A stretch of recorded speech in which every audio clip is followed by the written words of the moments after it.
Boyfriend cheats with my step-sibling, I get him kicked out, and destroy his relationship with his parents.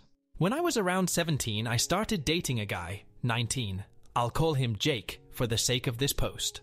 Also, age of consent where I live is 16, so nothing illegal happening here. We got on well, spent a lot of time together, and cared for each other a lot. We even started talking about living together once we both moved out. We were a perfectly happy couple, or so I thought. You see, after we'd been dating for a few months, something in Jake changed. He was getting a lot more distant. Whenever he was with me, he'd be checking his phone constantly. We stopped spending as much time together, and he started to get really funny about public affection regarding things like hand-holding and stuff. He also seemed to start caring less and less about my feelings. I used to have a bit of a thing for humiliation in the bedroom, nothing too far, and we'd spoken about what Jake should and shouldn't say, but he started to get more and more degrading. He'd tell me how no one would ever love me and would pick on my insecurities. I actually broke down crying a few times when this happened. To give him a bit of credit, the first few times he did stop everything he was doing and apologize, cuddle with me, until I felt better, but eventually that stopped too, and he just began rolling his eyes and telling me to grow up. He was like a completely different person. The insults started to seep into our everyday life. He'd pick on my appearance a lot, bring up my family. I was dealing with a lot of family issues at the time. Bring up the fact that I slept around before we started dating, a sort of rebellion caused by the family issues, etc. If got upset by it, he'd just leave the room and let me cry by myself. I started to feel like it was my fault. Our relationship was falling apart. Maybe I just wasn't good enough for him. I knew deep down that he was cheating on me, and that was confirmed when I got a message from a guy, David, on Facebook telling me that he'd been sleeping with Jake. He apologized profusely and told me that he broke things off with Jake as soon as he found out he had a boyfriend. I couldn't be mad at David. It wasn't his fault. We spoke for hours, and I reassured David that it wasn't his fault and that he'd done nothing wrong. David also helped me to stop making excuses for Jake's attitude and the way he'd been acting. He was a godsend. The thing that truly broke me happened not too long after the cheating was discovered. We'd been arguing a hell of a lot more. Then he decided to do something absolutely unforgivable. You see, I had a stained relationship with my father for years.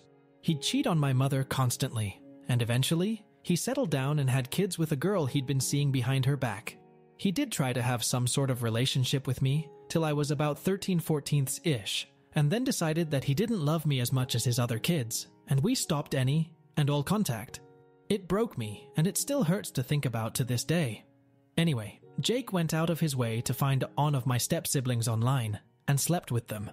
He bragged about it the next day, and my step-sibling actually posted online about what had happened, and I received a bunch of messages from their friends telling me how I had deserved it. This was probably the lowest point in my life, and I hated myself, partly for allowing it to happen, and partly because I had started to believe what they were saying. My only solace during this time was David. I didn't want to burden my friends with my problems, and David was one of the only people who knew, firsthand, what Jake was like. We spoke for a few weeks, and eventually talk turned to revenge. I had tried calling things off a couple of months prior due to Jake's awful behavior, but he started with the apologies and telling me he didn't mean it, he'd never do it again. He even spoke to some of my family members, who unknowingly pressured me to get back together with him, as we were such a sweet couple. I hadn't wanted to tell them the real reason that we'd broken up, so I kept the details pretty vague, though I'm pretty sure some of them had seen my step-sibling's post and knew why I didn't want to be with him. After weeks of talking and planning, I had finally had enough and decided to do something about it. My father wasn't exactly a rich man, but he worked a pretty well-paying job and earned enough money to live fairly comfortably. He had begun spreading rumors around when I was younger, during a custody battle with my mother, that he had set up a trust fund for me, and that there was enough money there to get me set up in my own place when I was 18, plus a bit extra. I knew that this was absolute bullshit. He tried to get out of paying child support all the time. Of course he'd never set up a trust fund for me. However, Jake didn't. We'd never spoken about it a lot, but he'd heard the rumors, and I'd just always say what I told you folks. My father was an appalling parent who grudged paying my mother child support, so why the hell would he set up a trust fund? But Jake wouldn't listen. He even did his own research into the type of job my father worked, and came up with an estimate of how much he thought my father was earning.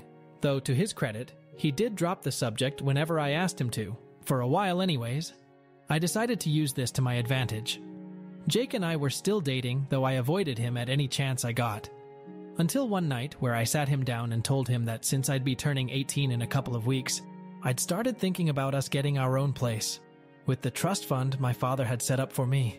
He immediately cheered up at this, and honestly I think that night was the first time in months that he'd said anything nice to me when we weren't in public or with friends, family. This very nearly made me want to call the whole thing off, but I spoke with David later that night, and he reminded me that Jake would go back to his usual degrading attitude in no time. We started looking at flats, though Jake was kind enough to let me have the final say and handle the paperwork, because how could he possibly go out and cheat on me if he had to sort out the paperwork for a flat? I was a little surprised by this, to be very honest, as I'd always thought that he'd want his name on the paperwork and everything, so I couldn't kick him out. But by this point, he'd slept with my step-sibling, degraded me, smashed my self-confidence to pieces, and cheated on me regularly. I think by now, he thought that I wouldn't kick him out, no matter what he did. Anyways, I started taking up extra shifts at work to try and save enough money to actually move out. Not with Jake, though. Oh no. I was moving in with my friend Emma. We had both been thinking about moving out for a while anyways, and though, why not just be roommates? We found a cute little one-bedroom flat that was close to our college and work, and started getting stuff sorted to move in. I also didn't want to bring any trouble to my mother's door. If Jake started kicking up a fuss, Emma had no issues with clawing the face off him if need be, and told me not to worry about him coming to our front door. Then came the next part of the plan. I waited till a week or so before Jake and I were supposedly moving into our own flat, and stole his phone for a few minutes. He'd stopped caring about leaving his phone unattended, and would sometimes flat out brag about how lucky he was to be able to sleep with whoever he wanted, and come home to a little bitch who'd make him dinner. So that day when he went for a shower, he wasn't all too bothered about taking his phone with him. Perfect. I went onto his phone, deleted my number from his contacts, and changed the name of his MM's contact as mine. Pleased, I went to the kitchen, smashed one of the plates. It was my mother's, but it was a cheap one from a local shop, and I did replace it as soon as possible. I left for work once everything was done. My mother had left for work a couple hours prior, so she was safe. I just needed a reason for him to get pissed off. And, oh boy, did he get pissed off. His first reaction was to text me, calling me all the disgusting names under the sun. Except it wasn't me he'd texted, it was his mum. I texted her in advance and told her that I hoped she'd forgive me, but she had to see what her son was really like. She'd never tried to defend him as much as she just hadn't known quite how bad his behavior was. She'd actually called him out a couple of times, where he'd slipped up and been harsh with me when she was there. She went apeshit. I never found out exactly how their argument went, as she phoned him to scream at him and call him out for his shitty behavior, finally seeing how horrible her son was. It didn't help that she'd been sent screenshots of some of the times where he'd admitted to cheating. She was absolutely disgusted by her son's behavior and phoned me to apologize on Jake's behalf. It wasn't her fault though. He's old enough to know how to act like a damn adult. He wound up telling his mum essentially that her opinion didn't matter, as he'd be moving in with me anyways. Needless to say, when he called me on Facebook, after I deleted my number from his phone, I took some satisfaction in telling him that we weren't moving in together, that the trust fund wasn't real. I'd already told him that in the past, he just refused to listen, and that I'd moved in with Emma. I was called all the sluts and whores under the sun. His voice sort of turned into white noise after a while. I told him we were over and hung up, blocked him on everything. He had to run back to his mum and dad, his tail between his legs, and they took him back for a little while. Though after a bit, the arguments became too much and his parents kicked him out. He stayed with a couple of friends for a few months before he managed to get his own place. His parents, especially his mother, have not been the same with him since. I still talk to his mum on occasion. Lastly, David and I took the liberty of sending screenshots of Jake's abuse to as many of the people he'd been hooking up with as possible. A couple of sleepless nights were spent trying to track people down on Facebook. Part of it was to get back at Jake, but most of it was just to make sure that none of them got roped into a full-on relationship with him and had to deal with all the crap I'd gone through.